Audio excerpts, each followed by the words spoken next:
Hey everyone, how's it going? Forrest here, again with another installment of my complete analysis of all of Bach's chorale harmonizations. Today we're looking at Wenn mein Stündlein vorhanden ist, which translates to if the hour of my death is at hand. Very interesting chorale, some unique harmonic characteristics in this one, which are definitely head scratchers, but I think we're just going to hop right into the analysis. So we have one sharp in the key signature.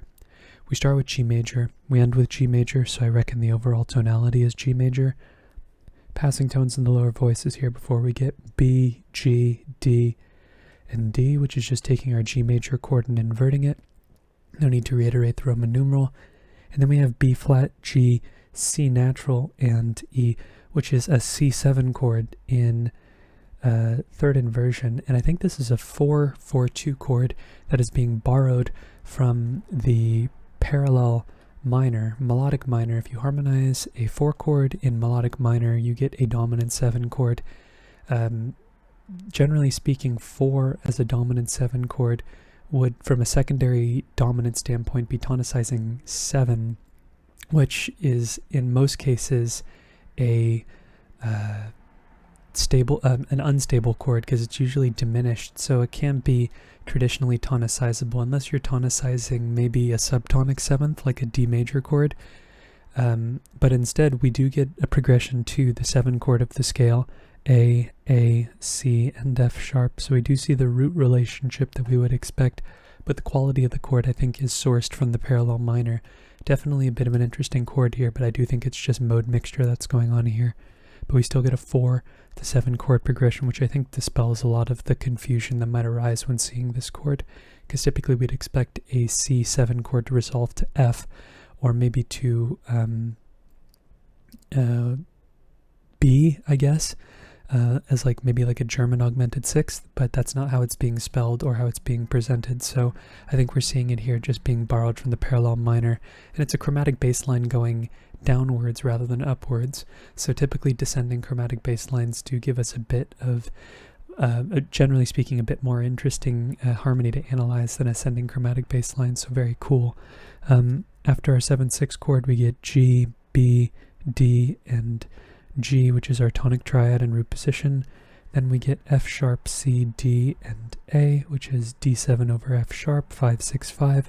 Then we get our tonic triad again, G, B, D, and B. And I think this is where we very briefly visit the key of C major. This is now our 5 chord, and then we get an imperfect authentic cadence in the key of C major here. C, C, E, and G, our tonic triad now. This sounds almost like not the opposite, maybe the inverse of a half cadence, where instead of cadencing on the dominant, we cadence on the subdominant, which is why I've been calling these kind of cadences subdominant cadences. If you've watched my videos in the past, especially my earlier videos, you'll know that this sound that sort of arises from cadencing on the 4 is unique, and because there really isn't vocabulary that I'm aware of to describe this type of cadence, I just analyze it pragmatically as a authentic cadence, or I guess more specifically an imperfect authentic cadence in the key of C major, because harmonically speaking that's the relationship that the chords have with one another. But I think that in the same way that this is a very brief visitation to C major, we're just going to go right back to the key of G major here and have this be our 4 chord and just turn back around. But I do think really in reality we're just cadencing on the 4 in G major here, and I don't think there'd be anything wrong with that analysis. If you analyzed it that way, I just wouldn't know what to call it, because it's like the flip of a half cadence.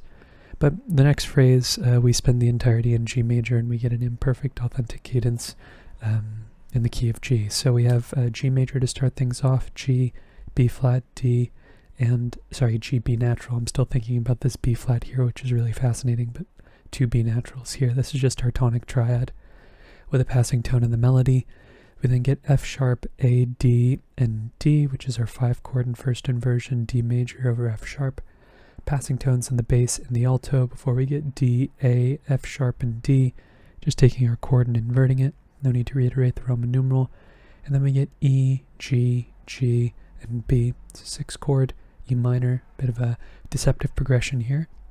Passing tones in the the tenor and the melody, which actually leaves us with E, A, G, and C, which coincidentally is an A minor 7 over E chord. So 6 typically wants to go to 2 via the cycle of falling fifths, and the fact that that's happening coincidentally might be worth noting here.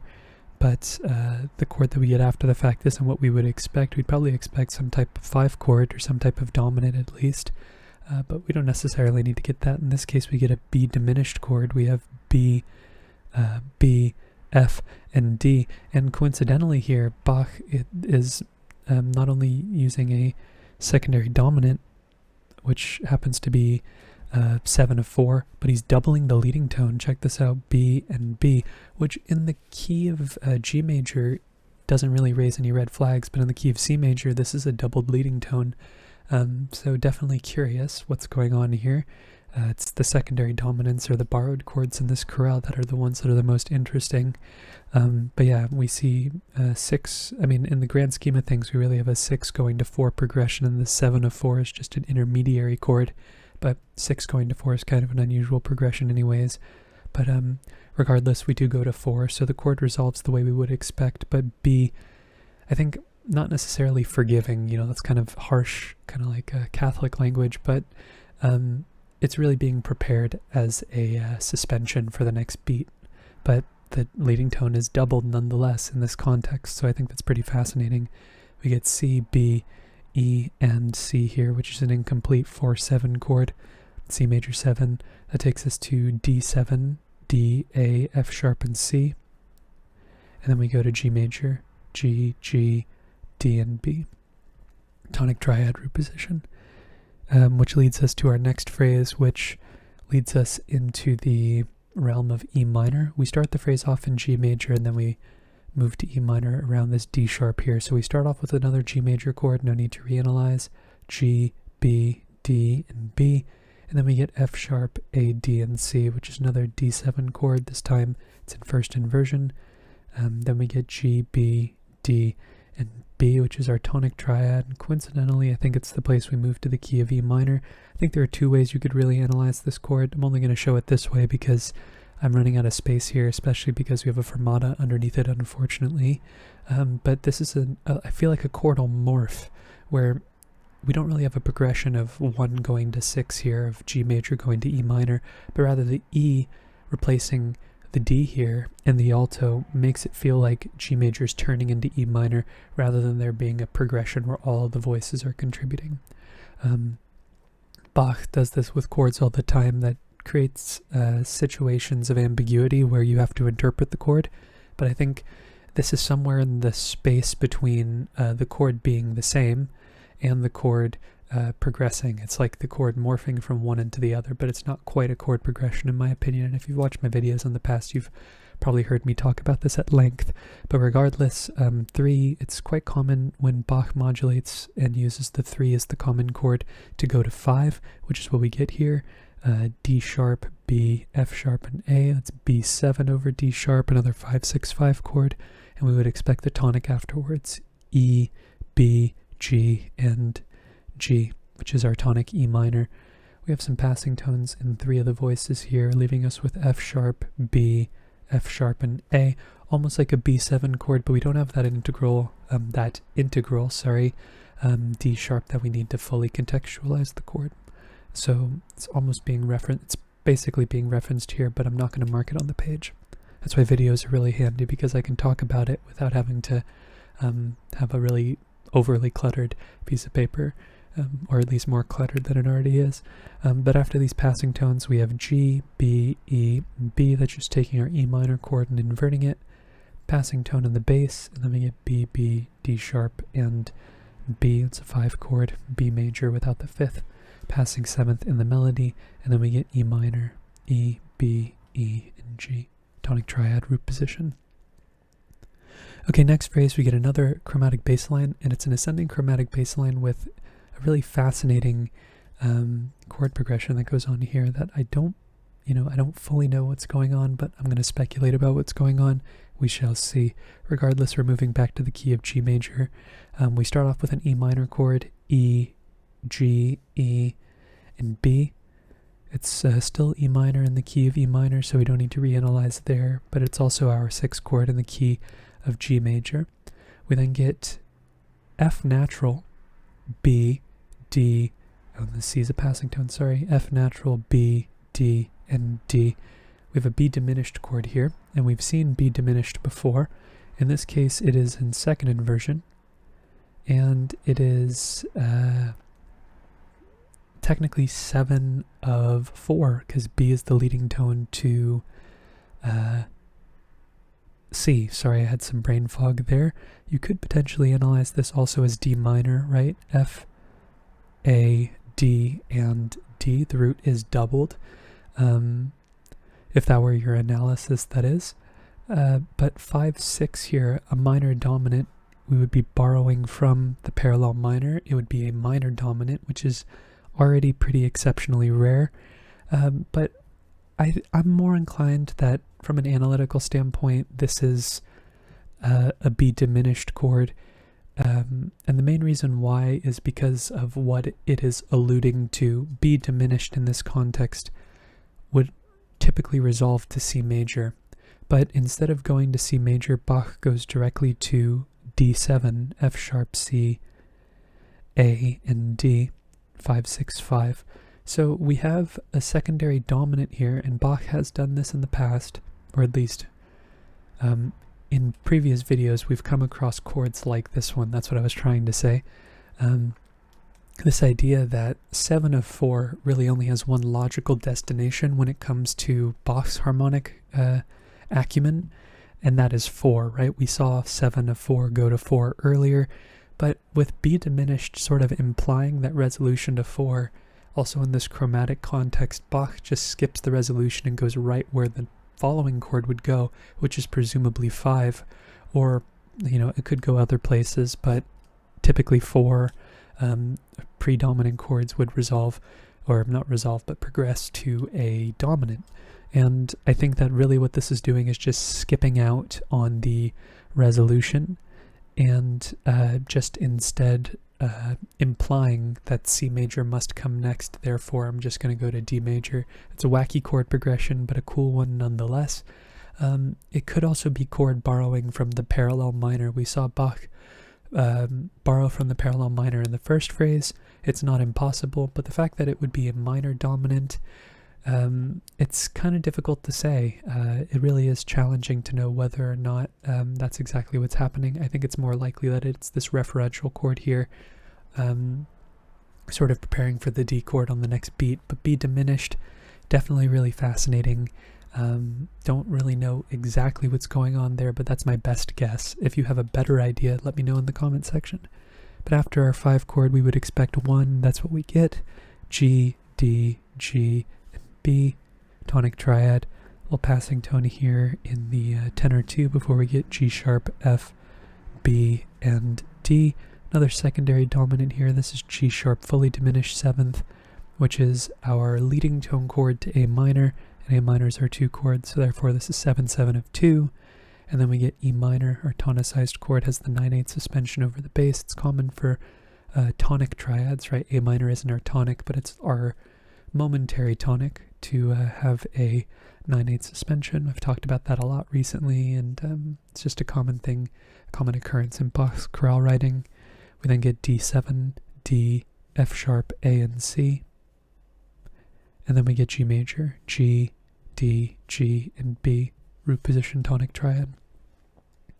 So for our next phrase, we get another one of these subdominant cadences in the style of the first phrase.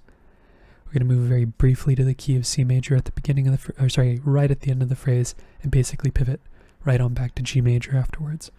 So we start off with G major, no need to reanalyze, passing 7th on the bass, and then we get E, C, G, and C, which is C major in first inversion, 4-6. And then we get D, D, G, and B, which is another G major chord, but it's in second inversion. And then we get C, D, F sharp, and A, which is 5-6-5, D7 over C. Sorry, not 5-6-5, 5-4-2. And we would expect that to resolve to our tonic in first inversion, because typically 4-2 chords resolve down by step in the bass, and the roots are a 5th apart going downwards, or a 4th up, whatever is easier. and that's where we go. We go to B, D, D, and G. Passing tones in 3 of the voices. Before we get G, B, D, and B, that's just taking our G major chord and putting it in root position. No need to reanalyze or reiterate the Roman numerals, sorry. Passing tones in the lower voices before we get another G major chord. B, G, D, and B. First inversion again, no need to reiterate the Roman numeral, but for, I guess, clerical reasons, we are moving to the key of C major, and this is now 5-6, before we go to our tonic triad, which is, like I mentioned, I talked enough about it in the first phrase, it's really operating as our 4 chord. It doesn't really feel like we've entirely switched keys, but really without the language and vocabulary to describe what's going on cadentially here within the key of G major, at least as far as labels are concerned. I could use language to describe what's happening. It's difficult to keep it in the key of G major in my analysis, so brief move to the key of C. We're going to go right back to the key of G major, and this now becomes our 4 chord. Next phrase, I think we stay in the key of G major, even though we have C sharps pretty far apart here, and that's typically a visual indicator that we've moved to the key of D. I think you can analyze this in the key of D, but I think this is a half cadence. It just sounds much more half cadential in the melody, even though you could analyze this in the key of D major. I think both are accurate. But I'm going to keep this in the key of G major because that's just my relationship with the harmony. So we start off with a bit of an ambiguous chord. We have A, C, E, and A. You can analyze this as 2, but I think this E is an accented non-chord tone, and this F sharp is much more pertinent as the sort of like the narrative tone here in terms of continuing the chord progression, because if C major is our 4 chord, F sharp would make this a 7-6 chord, and that resolves to some semblance of a 1 chord, but really F sharp turns into a 7-6 suspension over the bass. So we would expect 4-7-1, but instead I think we get 4-7-6-6-6, basically a G major chord, but with an E in it rather than another G, so E minor, or E rather than D, apologies. Passing 7th in the bass, or sorry, just a passing tone in the bass. If this is an E minor, F sharp is definitely a non-chord tone. That would be a passing 9th. And then we have this little embellishment here, and then we get the full realization of the chord on beat 2, E, B, G, and B. Root position, no need to reanalyze or reiterate the Roman numeral. I keep saying reanalyze, it's not really what I mean. We get D natural here, B, F sharp, and B. I guess technically speaking, this is like a passing 3-6 chord. I don't really think it makes too much of a difference in the grand scheme of things, but it is another coincidental passing chord. Afterwards we get C sharp, B, E, and E. I think this B is a 7-6 suspension over the bass. This is actually 5-6 of 5, A major over C sharp. We would expect that to go to 5, D, A, D, and F sharp, this E being a 9/8 suspension over our momentary tonic like we saw earlier. It's very common to see 9/8 suspensions over tonic functioning chords. Even though it's our dominant in the grand scheme of things, it's our tonicized chord, right? It was preceded by its dominant, therefore it's a tonic on the beat. B's a little passing tone, C's a little neighboring 7th here before we get G, B, D, and G. Tonic triad and root position, passing 7th in the melody, passing tone in the tenor as well before we get another A sonority here with a 4-3 suspension over the bass, which is common over root position dominant chords, A, G, C sharp, and E. It's 5-7 of 5. And then I think this is our half cadence here. I think we're cadencing on 5, not on 1, but if we were in the key of D major, this would have just been a like a 4-5-1 cadence, basically 4-5-7-1, D, F sharp, A, and D. It's our 5 chord, like I just said. But staying in the key of G major or modulating to the key of G major, if you analyzed in the key of D here, we're going to end the phrase in the key of the tonic G major. No real funny business in this phrase. It's fairly straightforward. We have D, F sharp, D, and D. It's another 5 chord. No need to reanalyze. Passing 7th in the bass. A is a chord tone, so we don't have to analyze it or mark it. We get B, B, D, and G, which is our tonic triad and first inversion. Passing tone in the bass. And then we get F sharp, A, D, and A. I think this G is an accented non-chord tone, and this is really D major over F sharp, which is our 5 chord in first inversion. We then have E, G, G, and B, which is our 6 chord. Bit of a deceptive progression here. We leap up to the chordal 7th here. It's non-chord tone in this context. I guess technically speaking, it does kind of turn the chord into a 1-6-4 chord. I don't really think that's super important. I'm going to mark it to be consistent, but one voice moving doesn't really constitute a chord progression in my opinion in this context. So I'll leave it there just to be consistent because it is a pretty significant gesture in the bass to leap up a 7th. So I'll leave it there, but I don't really think a chord progression is happening here. We have E, E, G, and C, E, G, and A minor 7 over C. Typically we would expect this followed up by a 5 chord, but we have some passing tones going on here, which does give us an analyzable chord. We have B, D, let me mark that a little bit better, G, and B, which is our tonic triad in first inversion. Yeah, I think this is more of a passing chord. Typically 2 going to 1 is kind of a rare progression in Bach, but because it's happening basically through passing tones, I don't think it's a huge deal. Usually if we saw 2 going to 1 on consecutive harmonic rhythmic beats, I think that would be the point to talk about, like, oh, that's kind of interesting, but because it's subdivided, I don't think it's a huge deal. But afterwards, we have a bit of an interpretive chord here. We have A, C, F sharp, and C. Now you could analyze this as a 7-6 chord, but I think the bigger picture here is the F sharp, the D, the A, and the C. So all of these are chord tones, but I think narratively speaking, it makes a little bit more sense for this to be a 5 chord than a 7 chord, because 2 going to 7 is pretty rare based on the way that I analyze. If you have really no problem with 2 going to 7, you'd see 2 going to 7 all the time, but I think on consecutive harmonic beats, it's very rare to see 2 go to 7, especially when we see D contextualized somewhere in this sort of dominant mixture of notes going on. So I think root-wise, A going to D makes more sense. But, 6 of one, half dozen of another, it really doesn't make too much of a difference whether you analyze this as F sharp diminished or D7. They're basically the same chord and function and pitch content, because you can't spell D7 without F sharp diminished, and they both want to resolve to G. So, and that's exactly where it goes, G, D, A, and B, and we get a 9/8 suspension over our tonic triad, which is fairly common, as I've talked about. B here on the bass is a chord tone, and it's briefly taking our G major chord and turning it into first inversion, so we don't need to reiterate the Roman numeral. We then have C, E, G, and A minor 7 over C. We know that Bach loves 2-6-5 chords, especially in cadential contexts. A is a chord tone, so we don't have to mark it. We then have D, D, F sharp, and A, which is our 5 chord, D major. Typically what we would expect after a 2-6 chord. Passing 7th here in the, the tenor. Sorry, I'm having some brain fog today, apologies. We actually get a fully analyzable 5-7 chord here on the end of the beat, which is kind of rare. Just trying to index all of the recent chorales I've analyzed. It's not something that we see all that often. Typically the passing 7th doesn't coincide with all the tones of the 5-7 chord occurring at one point in time. And then we cadence on our tonic, G, B, D, and G. Root position tonic triad, typically how we would expect a chorale to end. And that is today's analysis. A couple of big takeaways actually in this one. We have 2 subdominant cadences, which is kind of rare, especially in a chorale of this size. It's a shorter chorale. It's like a 1-pager.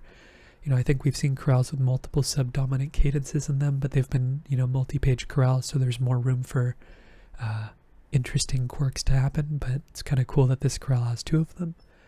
We have some mode mixture maybe going on. It's difficult to say that's exactly what's happening here, but that's my best guess, and it makes sense, to me at least. If there is some conventional terminology that exists for this type of chord or this type of progression, let me know. I'm not aware of it. Chromatic bass lines, both descending and ascending, which is pretty cool. And we have this unresolved secondary dominant chord here, which is particularly interesting. What exactly is this B diminished chord or this D minor chord doing here? It's kind of difficult to say. So I talked about it potentially referencing the 4 chord, and because it is, basically implying the 4 chord, because that's really the only place it could go from an analytical standpoint. Like our analysis logic driven brains are like, well, 7 of 4 must go to 4, or it must go to 2, because that would be a deceptive progression in terms of 4 within the key. But it doesn't. It basically implies 4, and then we go to 5, because if we've implied 4, well, why do we need to go to 4 at that point? It's a very hip thing for Bach to do, a very rare thing for Bach to do, but I think probably the most interesting aspect of this chorale. And I think I'm going to cap the video off on those thoughts. If you're interested in following me along on the journey to analyze all of Bach's chorale harmonizations, feel free to subscribe to the channel. You can hit the notification icon and like the video as well if you enjoyed the content. Thank you so much for watching the video and supporting the channel by doing so. I look forward to tomorrow's analysis, and I hope you take care.